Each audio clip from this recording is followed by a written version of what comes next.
Thank you so much for talking about that, because I think a lot of people struggle with exactly what you said, that stigma of like, I am the mother. I'm supposed to be able to feed my child. I've got the milk. Why isn't this happening?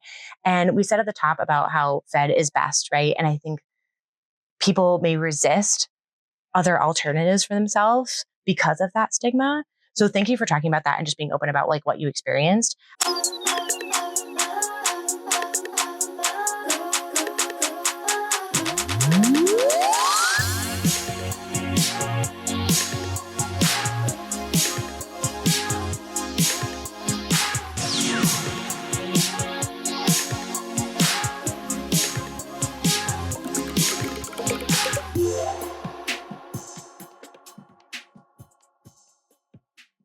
Do you want to do a podcast? Sure. Let's do a podcast. All right. I'm down.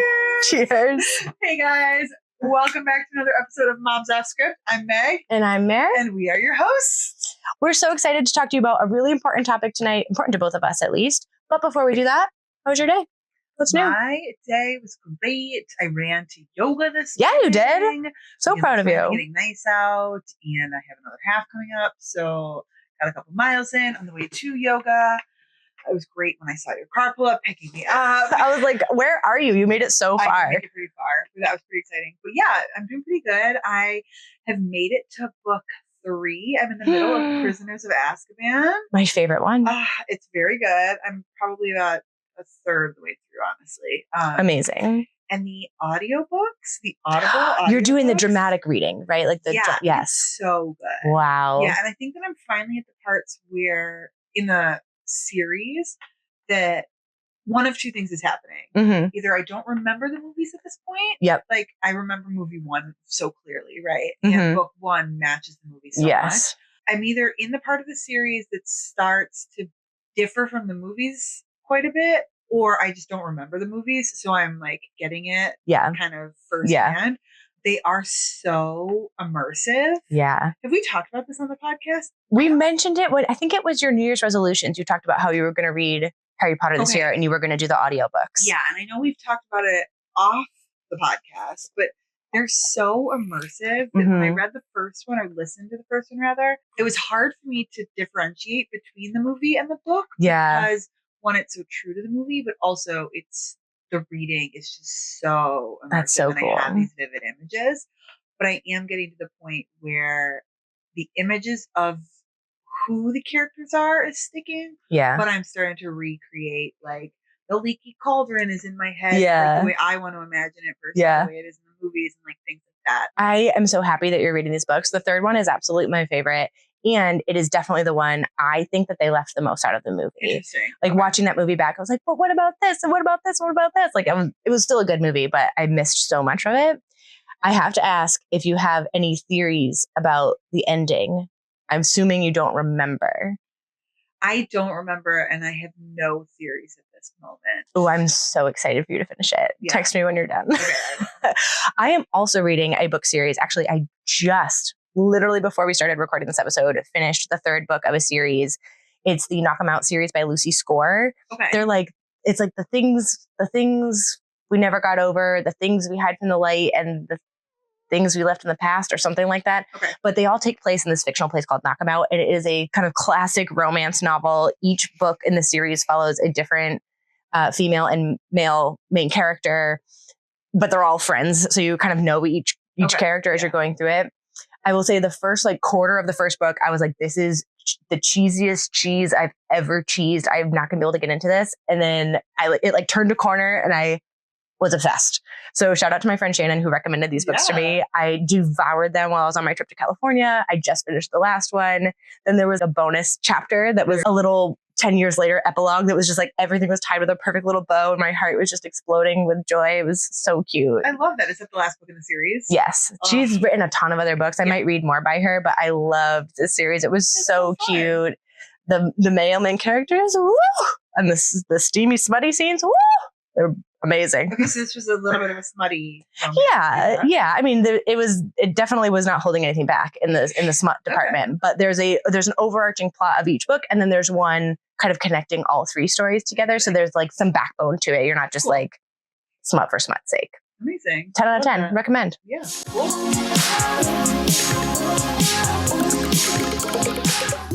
So Meg. Yes. Tonight we are talking about breastfeeding. Yes, we are talking about breastfeeding. Something that we both did with our children. Mm-hmm. I want to give a little bit of a disclaimer at the top just for clarity of language that when we're talking about breastfeeding, we're talking about feeding your child human milk from a boob or in a bottle, however you're delivering it to them. We're talking about breastfeeding today, but we also want to recognize that formula feeding and other methods of feeding are completely valid ways of feeding. I think you've had experience with formula feeding as well. So that is best, period. Exactly. However you are feeding your baby is valid and good. And as long as your baby is fed, you're doing it right. Yeah, feed your baby. So I want to get into it by talking about before you had your son, did you have any goals or expectations around breastfeeding before you had him? It's hard to say. I can't really remember too much. I know that I wanted to try breastfeeding. My goal was to breastfeed.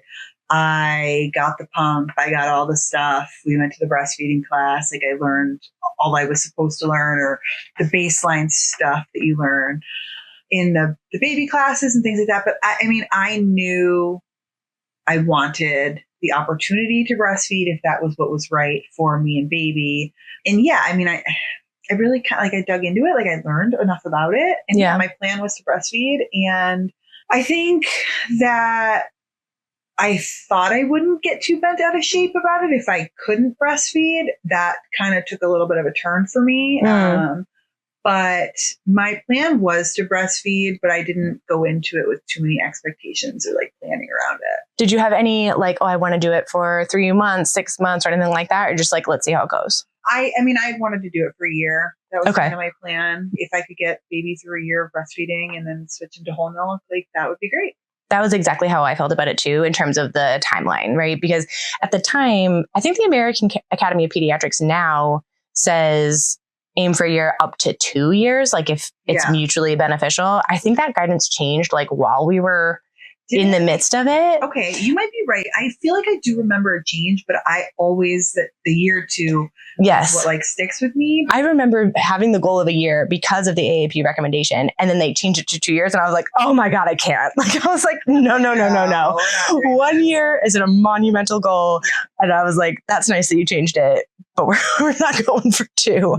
Absolutely not. So I felt similarly in terms of timeline. Yeah. I really, really wanted to breastfeed. I felt if I wasn't able to breastfeed, I would have been really disappointed. It would have been something I would have had to work through with my doula and my therapist and all those things. I had very high hopes for being able to do it. I'm very grateful that I was able to breastfeed. And I had a similar goal around timeline that was let's aim for 12 months. I think my doula did a really wonderful job of preparing us for that experience, from just a technical standpoint of here's a class you should take to learn how to do it and what it entails and blah, blah, blah. But also saying doesn't always work out for people. That's nice you have a goal, but let's be realistic. It may or may not happen. And just try not to tie your feelings of success around motherhood to whether you can breastfeed or not, because it's not the be all end all. Right. And it sounds based on your tone and conversations that we've had on the podcast and off the podcast about, for your experience, this was something that you weren't necessarily going to hang success on, but it was something that you were thriving for from a motherhood standpoint. Yes. And for me, it was more of a practicality standpoint. Oh, true. Yeah. If I could produce the milk and baby will take the milk, whether it was financial or whatever, we didn't have to mix and buy the formula. So true. So my goals around it were more practical or financial versus it sounds like yours were more holistic and motherhood and earthy. Yes, that is a great way to sum it up. I also didn't think I had much of appreciation for the fact that you sometimes can't.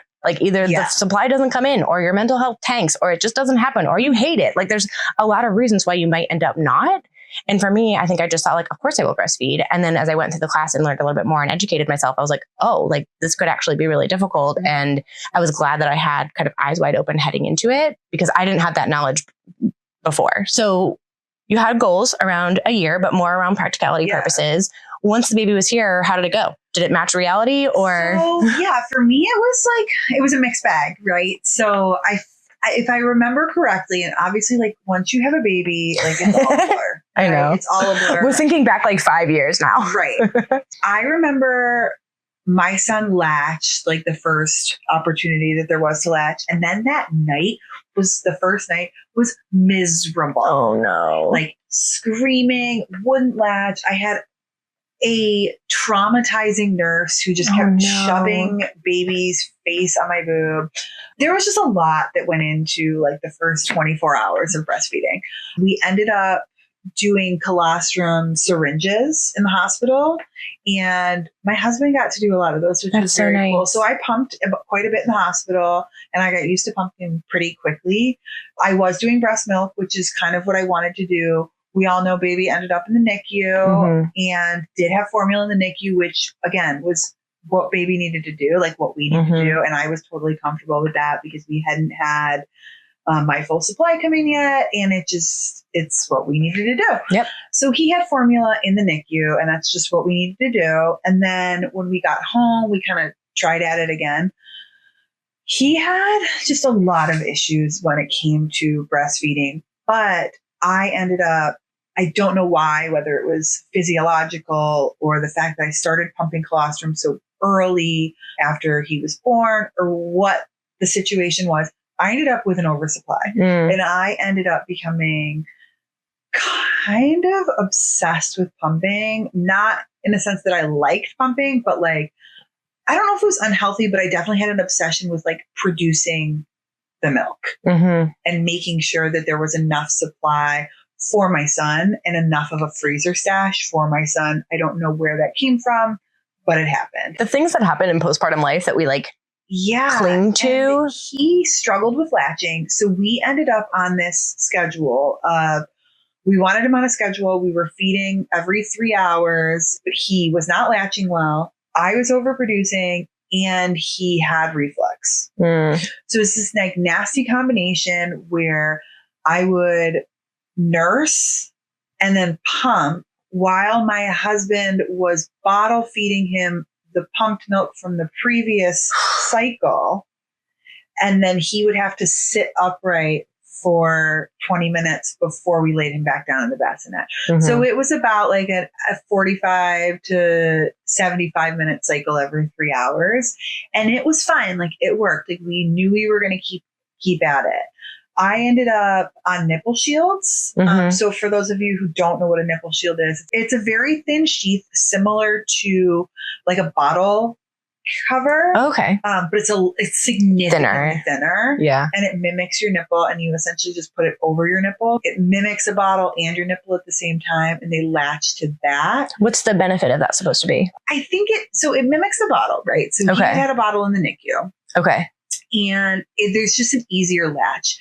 Okay. That little piece of material would actually be able to get in and stimulate the roof of their mouth to cause that latching effect.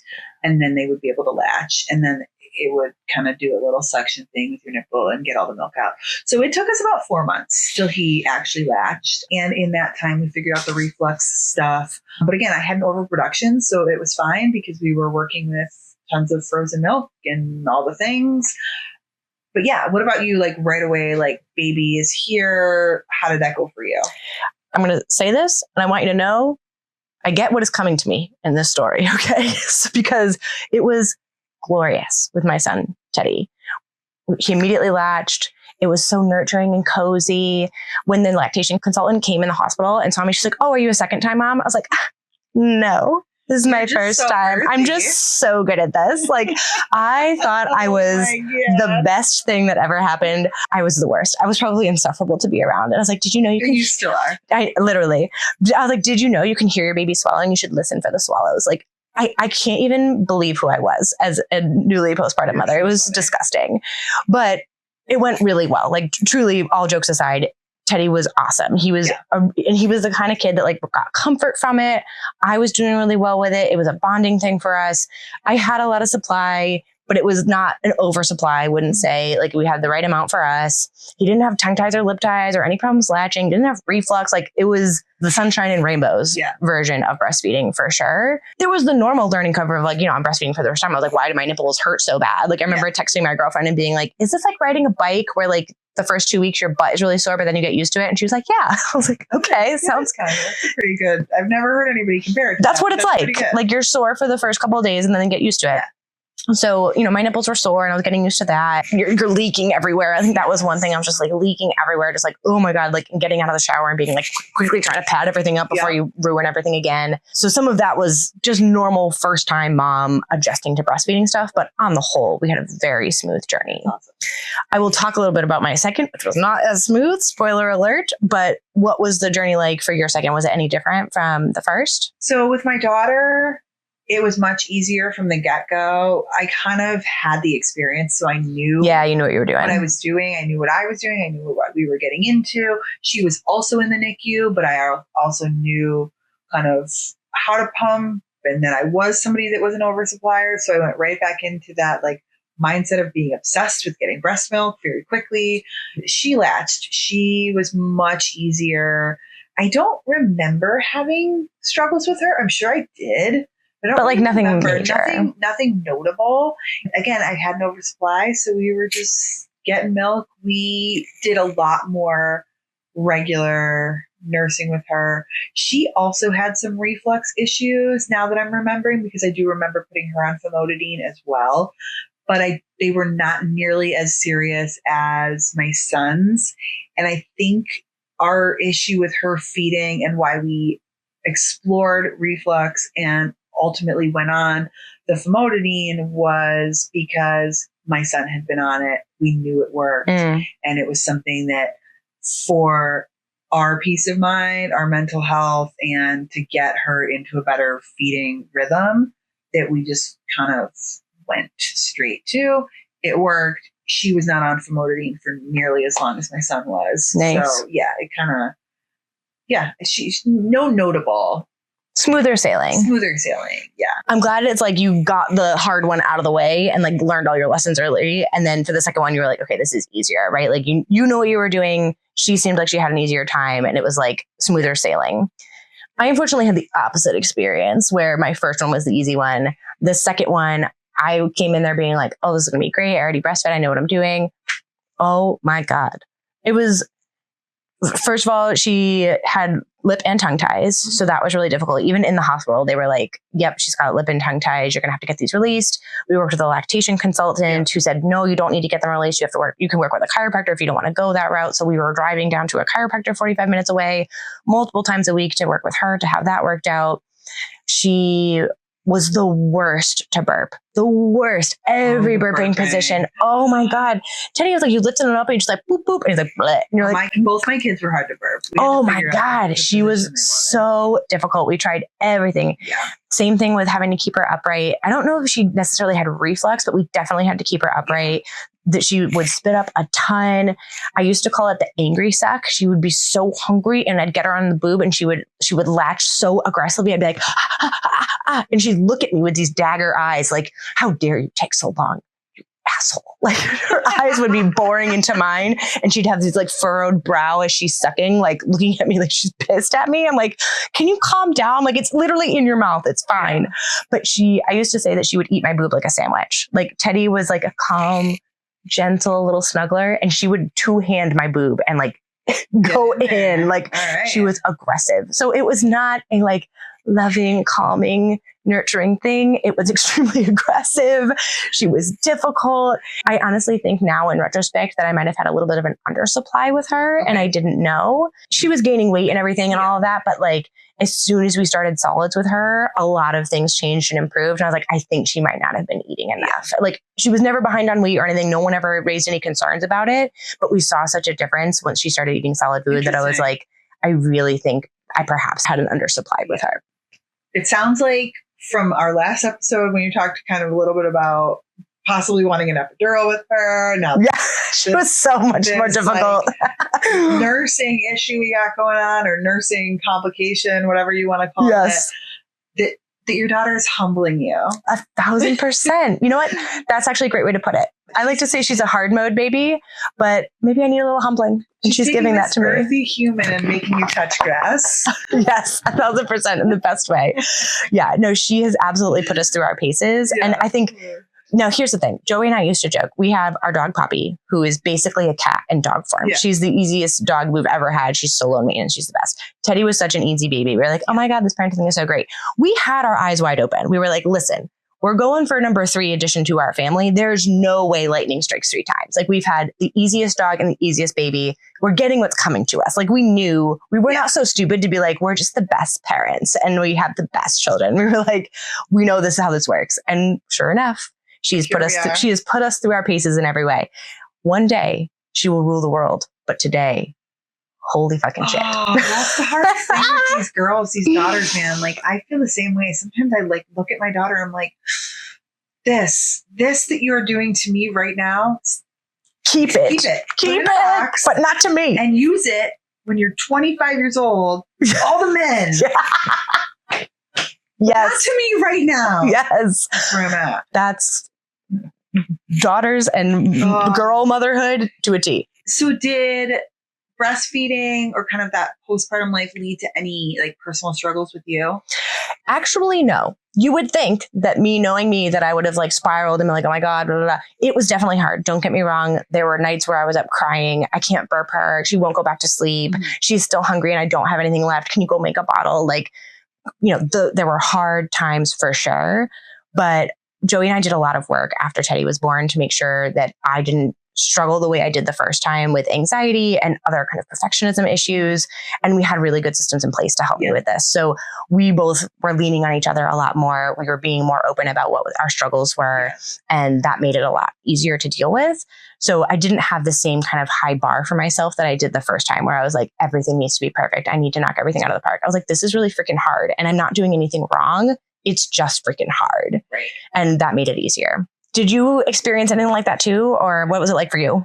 So I definitely experienced a lot of it of postpartum depression after my first. Mm-hmm. And I do, in hindsight, really feel like that came down to a lot of the feeding. Because as I said before, it was this 60 on average minute cycle. So like I said, anywhere between 45 and 75 minutes of nursing, pumping, all this like cycle. One, I think I was exhausted. And 2, I really wanted it to work. I didn't realize how much I was going to want it to work when I was pregnant. But once he was here, I wanted it to work because I did have such a big supply. And there were a lot of glimpses of hope where he would latch to my natural nipple and he was latching to the nipple shield. So every once in a while I'd sneak it out and he'd have a good feed.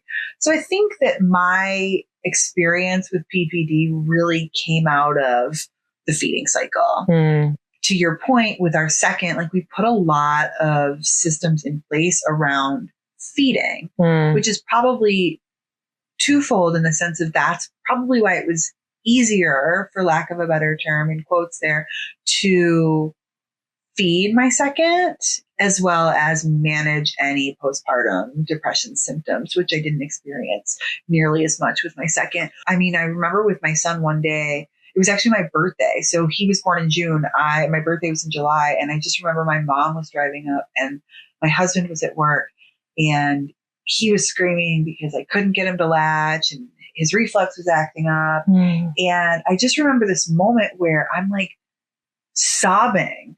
And I can't let my mom see me like this. And I can't call my husband for help. And I just had to put him on the floor. And I finally just called Alan and was like, you have to come home. Like, I am not okay. And you have to be here before my mom gets here, which of course my mother got there and moms know their daughters. And she saw right through it. And neither one of them understood how bad my situation had gotten as far as like just not being able to grasp what was going on and not being able to ask for help. I will say from that day forward, being able to ask both of them and either one of them in whatever situation I needed was there. and I was able to start working on getting better. But while I was silently suffering, I do, in hindsight, believe that a lot of that had to do with the feeding system that we had. And I'm sure there were lots of other things with hormones and all the things that also translate into postpartum depression. But that idea of lack of sleep, and I don't know that I looked at it as a failure, but my ability to overproduce and under physically comfort or physically do what my body was supposed to do in those moments, like there was a stigma and a pressure around trying to get this baby to latch that I think I felt too much pressure in that moment. And the moment I finally was able to say something, it lifted a little bit and we worked on ways to figure it out. And I do remember, like, my husband got home, and in that meantime, like, once I said something to him, like, I was able to hold my son and figure it out in the 25 minutes it took him to get home. My mom got there. She was able to comfort me, and we went out and we had a lovely dinner, and we ended up having a great weekend because it was my birthday, and we enjoyed that celebration and my first birthday as a mom. But it did take me that like 6 weeks to like maybe 5 weeks to go through that process and finally break down enough to say something. But I definitely believe that it had to do with the feeding, which again, put those systems into place for the second one. Thank you so much for talking about that, because I think a lot of people struggle with exactly what you said, that stigma of like, I am the mother. I'm supposed to be able to feed my child. I've got the milk. Why isn't this happening? And we said at the top about how fed is best, right? And I think people may resist other alternatives for themselves because of that stigma. So thank you for talking about that and just being open about like what you experienced. How did you work through that? And where did you ultimately end up with your son? Did you make it to the year, or what did that look like? I ultimately kept working at it. Mm-hmm. We kind of had this idea of like, let's work one day, 1 week, like small goals at a time. Eventually around 4 months, he did latch to my natural nipple. But it did take that 3 more months for that to happen. So we worked through it. Because of the supply that I had, we never switched to formula. I also then went back to work in that time. So there was a lot of bottle feeding going on. But I still ultimately like wanted to try to make it work. But I was wanting to make it work with less pressure. Yeah. So we figured that out. I did not make it to a full year because I got pregnant. And I got pregnant when my son was 10 months old. And at that point, because of what I had gone through and because of our belief that the feeding may or may not have played a role in that, we decided, like, I am a host. I now have 2 parasites and only one of them will be leaching off my body from here on out. I also stopped pumping at that point too. Mm-hmm. So it was a full stop as far as my production of breast milk. And I dried up pretty quickly because I was pregnant, and I was able to kind of like taper off on the pumping. But we had a freezer stash that got us to about 11 months and change. Wow. So, which was fantastic. And what we did with that freezer stash was we took it to 12 months. So we put him on formula around 10 and a half months and alternated formula and breast milk feed. So he was still getting breast milk through 12 months. With that came the formula shortage of 2022. Oh, yes. So not only was I pregnant, oh, God, I put my son on formula, which was the best decision for our family. I had a freezer stash that we could get him to like, we probably could have gotten him to like 11 months and 1 week and switched him to whole milk. But I was also afraid of that. Switching them to whole milk before they were 1, like, I know, here's the thing. I know that like baby turns 1 and their physiology doesn't change overnight. But the idea of formula or breast milk or like infant feeding to age 1 is like really what's best for them. I wasn't just ready to switch to cow's milk. Mm-hmm. Like formula to me was a significantly better option than cow's milk. So we did a lot of trying to find formula at that point, which was crazy. It was literally crazy. Talk about that, because I didn't have to deal with that. The formula shortage was wild. I remember we found generic brands of formula that helped with our budget. Okay. So that was a big thing, was formula is very expensive.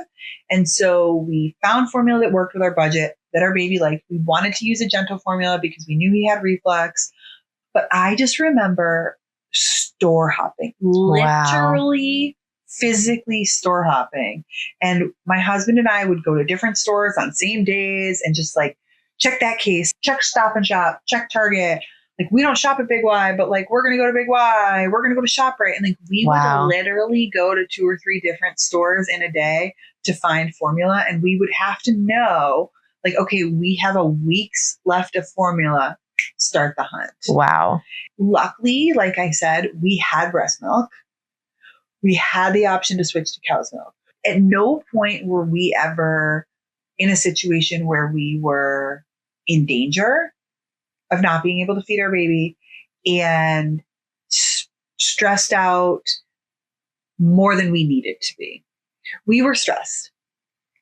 It was crazy, but we could get our baby fed. Yeah. And that ultimately, like, had we had to switch him to cow's milk at 11 months, we would have switched him to cow's milk at 11 months. Yeah. That would have been the best option. Fed is best. So that was kind of where we were at. It was a little wild. And then I grew my daughter. And what'd you do for her? Did you make it to a year for her? 14 months with her. That's amazing. Yep. Wow. Again, oversupply. So we had a nice little freezer stash. I actually still think I definitely still have breast milk in my freezers. I feel like we find pockets of them every once in a while. But I made it to 14 months with her, and I donated over 900 ounces of breast milk over my 2 babies. That is unreal.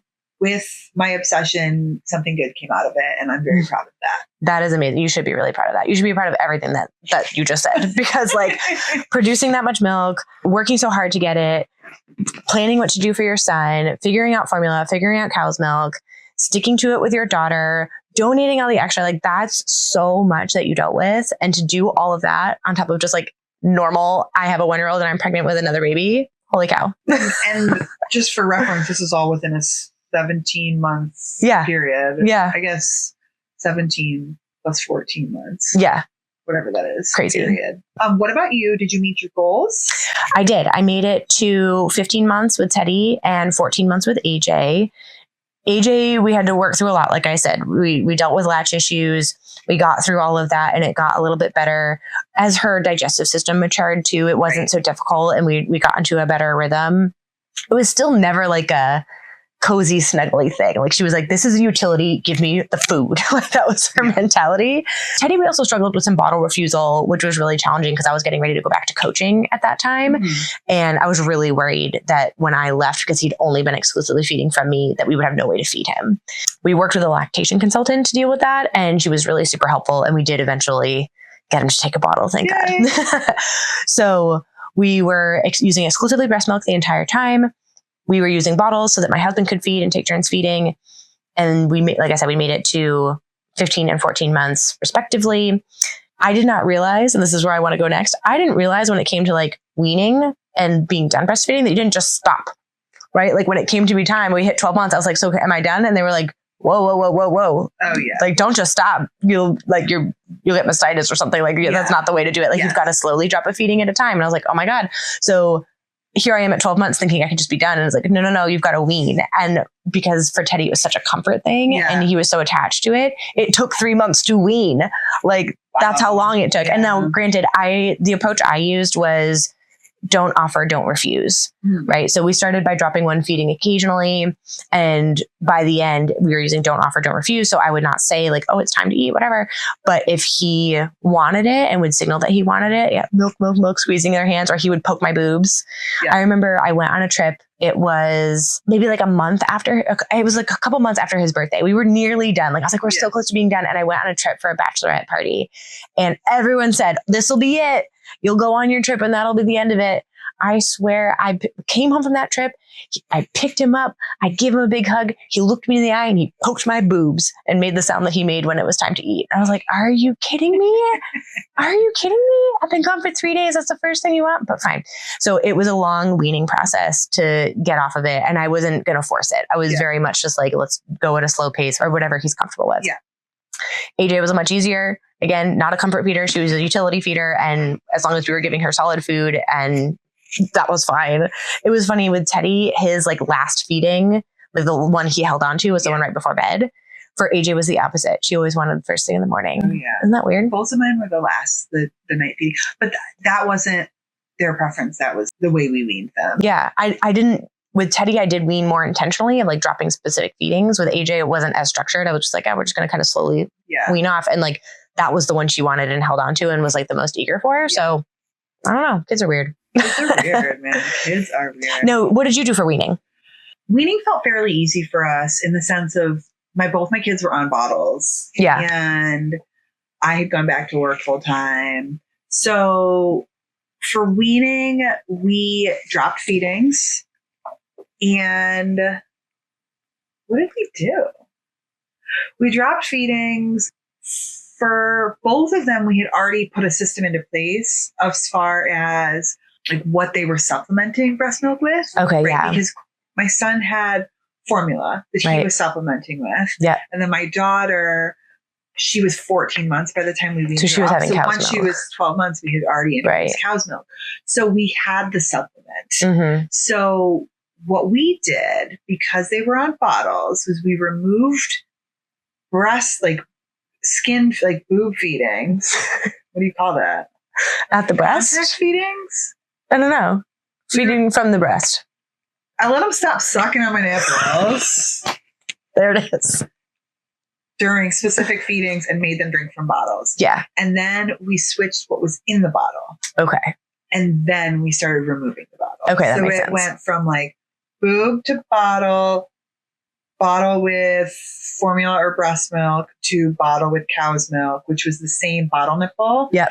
And then we did one of two things with that. We either removed that time frame that we were feeding them, or we switched that cup to a straw cup. Got it. So it went from bottle to straw cup with the same liquid in it. Yep. Or just removing it altogether. Yeah. So we kind of had a structure there, and now they actually are down to 1 cup of milk a day. Both of them, they both get milk with breakfast, and sometimes they don't even drink it, and we don't offer them cow's milk the rest of the day. It sounds like your overall weaning process was like pretty smooth. You had a game plan, you executed it. Standard, all good. I will say the other thing that we put into place early with my second, kind of going back to the question about like, what did we do different?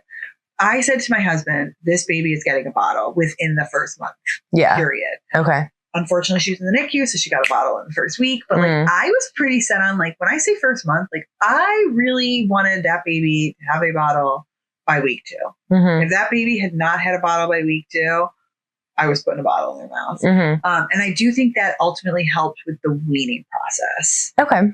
Because baby had options, and we were able to kind of do that staging as far as making sure that they had other options besides the breastfed. How did you do with the weaning? Like mentally, physically, emotionally? Dude, I had no fucking clue that was a thing. Yeah. When I weaned off my first. You were also pregnant. That I was pregnant. It was not pregnancy hormones that hit me. Oof. I got hit with the post breastfeeding hormones hard after my first. Luckily, I was prepared for my second, but the come down is insane. I don't know about for you. But I remember calling my sister after like a couple days and being like, "What is wrong with me?" She was like, "Yeah, that's a thing." Yeah, like.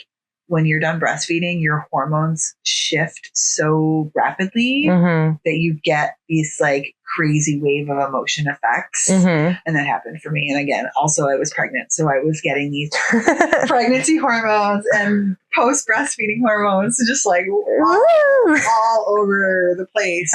And I was working, and I was just a hormonal physical disaster. Did you experience that after your daughter too, not being pregnant? I did. Yeah. But not as bad. Not to the extreme. With my second, I knew a little bit more. Everything that could have caused any sort of shift in my mental health that I knew about, with my second, we approached a little bit differently. Yeah. A different approach and a communication in place. So whether that played a role in my physicality or not, I have no idea. So I don't know if my hormones were different because I was not pregnant or if we had just a different better systems in place. What about you? What was your come down like after breastfeeding? It honestly wasn't that bad. I don't know if it was because it was so drawn out for me, like 3 months of weaning. It was just so gradual that it didn't feel that dramatic. I honestly, the thing that stands out to me was being so grateful I could wear normal bras again. Like after, I still don't wear normal bras. After months and months and months of nursing bras and just being like, bleh, like they look so sad in there, and being able to put a normal bra on again and be like, oh yeah. I do remember when you went bra shopping the first time and you were like, I got it. And I was like, yeah. Good for you, girl. Sports bras. Like, mind you, I'm not in nursing bras anymore. I've retired my nursing bras, but I'm like, give me. I missed normal bras. I can't believe those words are coming out of my mouth. I missed normal bras. I missed normal clothes. I missed sweatshirts. I like couldn't breastfeed in a sweatshirt. Like it bunched up around my neck. Oh God, I was so overstimulated. And so I catered every outfit around breastfeeding and just being able to whip out a boob at a moment's notice. So to be able to just like put on clothes that I felt like putting on because I liked them and not being like, can I get my boob out in this? Yeah. I was so happy to be done with that part of it. And I think with AJ especially being done, part of me, of course, was like, oh my gosh, I'm done with this forever. And like, this is such a weird era to be ending. And like, you know, all of that. Yeah. But because she was not like a snuggly breastfeeder, I was just like, I'm done. Thanks very much. You could stop sandwiching my boob every day. That's so funny. Do you remember either your last feeding with both of them? Yes. Yeah, I do. Yeah. I remember sitting with AJ and being like, I think this is probably the last one. It wasn't intentional. It was just like, because we were so close to being done with her and I knew the morning feedings were her last ones, I was kind of savoring every single one and being like, this could be the last one. This could be the last one. And I have a pretty vivid memory sitting in her room in her rocking chair, looking out the window and feeding her and being like, I think this is it. And that was it.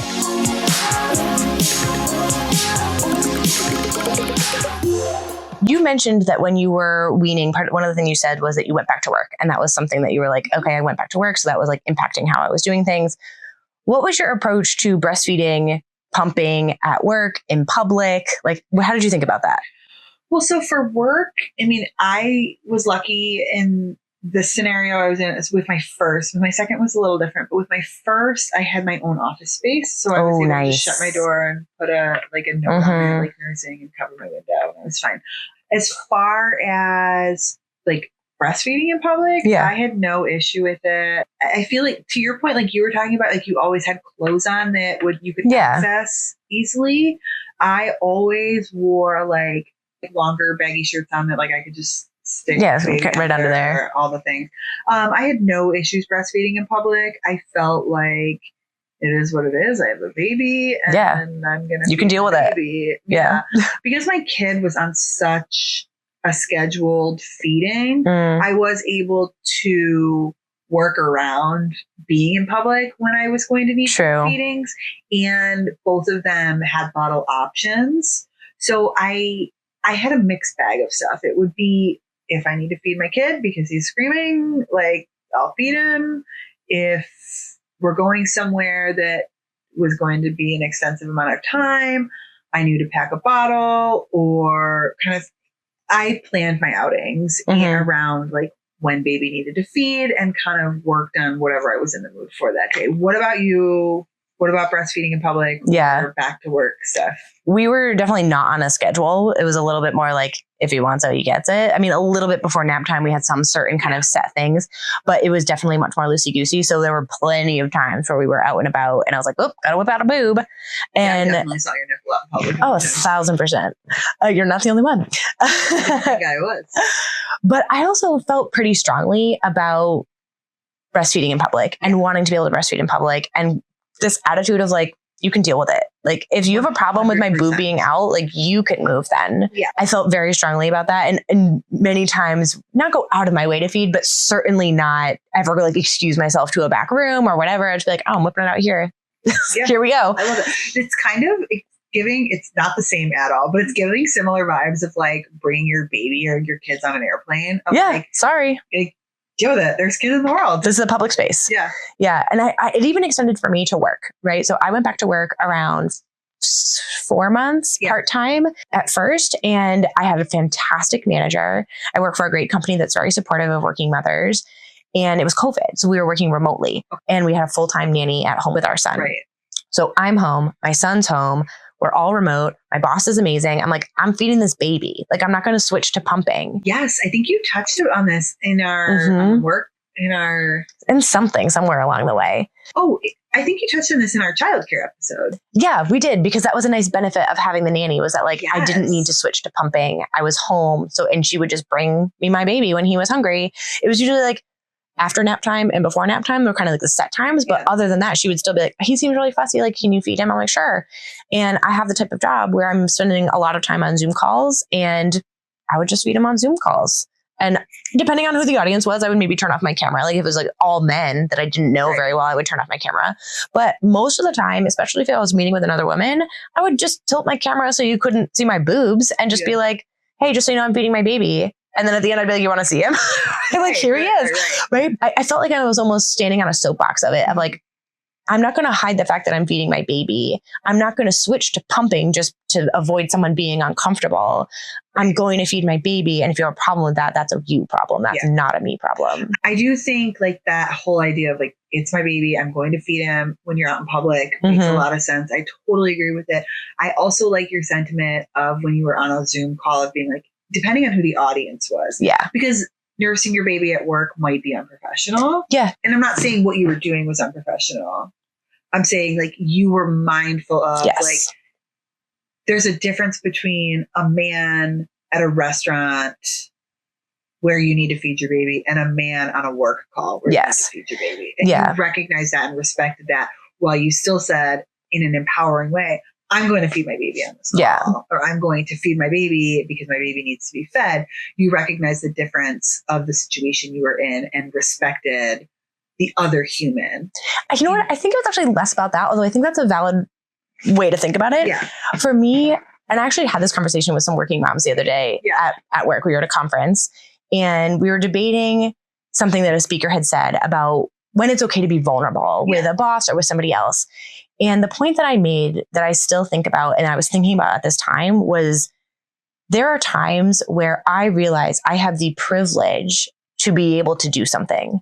I had the boss, it was a male boss, and I was privileged enough that I had a boss that I was so comfortable with that I knew I could breastfeed on a call with him. Yeah. I was not showing him my boobs, just to be clear, but like I was comfortable enough and I was privileged enough to have a boss in that situation or be in a meeting where I was comfortable enough to do that. And I saw it as my way to pave the way almost. Like I'm going to do this so that the next time it happens, it's not weird. And I can do it because I'm comfortable. I wouldn't do it in a situation where I wasn't comfortable. Like if I'm presenting to like executive leaders, I would probably have closed my door and been like, hold on for an hour. Right. But like, that's not a situation that I felt like I had to pave the way. But if we're in a team meeting and I'm with my peers and my boss and we're having a conversation and I felt comfortable, I said, you know what, let me break down this stigma a little bit by doing this for myself so that the next person doesn't feel as weird. Or the next time it happens, someone else says, you know what, I saw her breastfeeding in a call, so I'm going to breastfeed in a call and I can do that. And I felt like I had the privilege of being comfortable enough to do that. And so I should. That was how I thought about it. I love that. Thank you. Awesome. I have one last topic I want to talk about, and it's kind of a tricky one. Okay. So as we were talking about like having the privilege to advocate and blah, blah, blah, here's another thing that I think in some ways is a little bit of a privilege. And I personally go back and forth on a lot. And I really want to hear your thoughts on. Obviously, breastfeeding has physical impacts on your body. Yes. Your boobs do not look the same after breastfeeding. I don't think there's anything you can do. Like you can work out, you can do it, you can do all the things. It just changes you. Yeah. How do you feel about that? How do you reconcile it? Have you ever thought about getting a boob job? If you did, how do you plan to talk to your daughter about that? Like, this is something that bounces around in my head all the time. Yeah. Tell me your thoughts. Okay. No, I do not plan on getting a boob job. That is just my personal preference. I love my body. I love what it's done.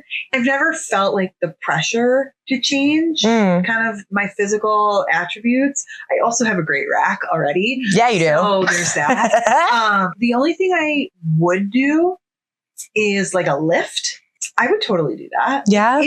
If I had the opportunity to get like a lift and it made sense, I would do it. I do think there's like so many other ways to do that, like with your bras and all. Yeah. If that's what you want. It's just when you're naked. Not naked. No, I don't plan on getting a boob job. I would get a boob lift. And if I ever get any sort of cosmetic work, it's hard to articulate how I would talk to my daughter about it because there is no shame in it. Right. And I don't ever want her to feel like she has to change her body. Right. So it's this like odd dynamic of I'm choosing to change my body. If she chose to change her body, I would fully support her in that. But she is beautiful and I am beautiful. So it's just kind of this back and forth tug. And that's probably why I would never do it because I would have a hard time trying to articulate how I would want Thank you. to do it. That's exactly how I feel too. Yeah. I think if I did choose to do like a lift or any sort of augmentation to my body postpartum or post babies, before I did that, I would have to know my why. And my why would have to be convincing enough to articulate in a healthy way to my children.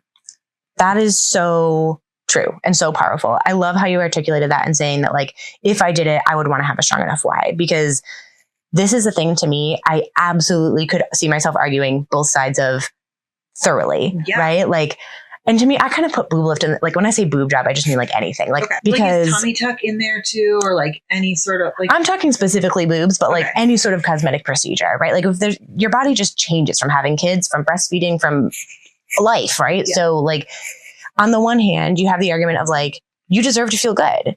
Absolutely. And your body worked hard and you deserve to have your outside match how you feel on the inside, right? I think that's so true. On the other hand, your body is perfect as it is, and you shouldn't need to change it at all. And there's no need to change anything about you because you are perfect. And I love the mentality of learn to love the skin you're in. You don't have to change yourself to love yourself.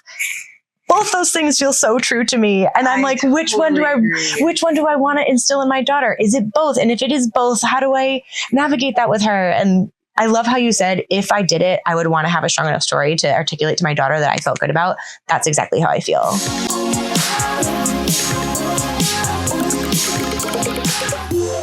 Are you going to rapid fire some lightning round questions at me? I sure am. I think it's my turn to answer the lightning round, isn't it? It is. Okay. I feel like we talked about so much now. We're going to bring it back to breastfeeding. Ready? I guess. I don't have a choice. Okay. Pumping, boob, or bottle? Boob. Favorite nursing position? Oh, this one's tough. At what age? Babies, newborn. Like the football. Yeah, good one. Nursing bras or nursing camis? Bras. TV or reading during late night feeding / pumping? Scrolling. Did you breastfeed in public? Yes. And be honest, did you ever go to the bathroom while breastfeeding your baby? I don't think so. Oh, I definitely did. I'm like, was that the last one? Yeah. So I can't remember.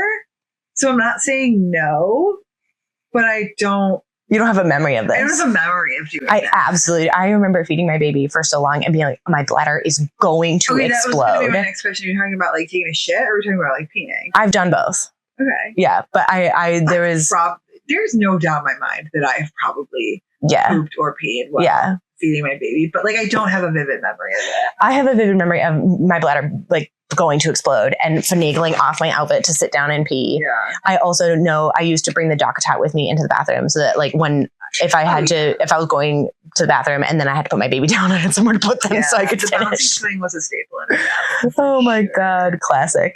All right. Socials. You can find us on TikTok and Instagram at Moms Off Script. You can see behind the scenes. You can see trends. If you just want more of these two beautiful faces, that's where you need to go. Write to us at momsoffscript@gmail.com. We'd love to hear your breastfeeding stories, your formula feeding stories, your pumping stories. How did you feed your baby? We want to hear all about it. Or anything that we've discussed on the podcast. So we want to hear about it. Or what do you want to hear about? Oh, yeah. Tell us what you want to hear. And then lastly, you can also click on the send us a text in the show notes. So if you want to text us, that's the other way you can reach us. Yeah, we love those texts. Yeah, reach out however you want. All right, I think that's it. That is it. Thank you guys so much for tuning in. We will see you guys next Thursday.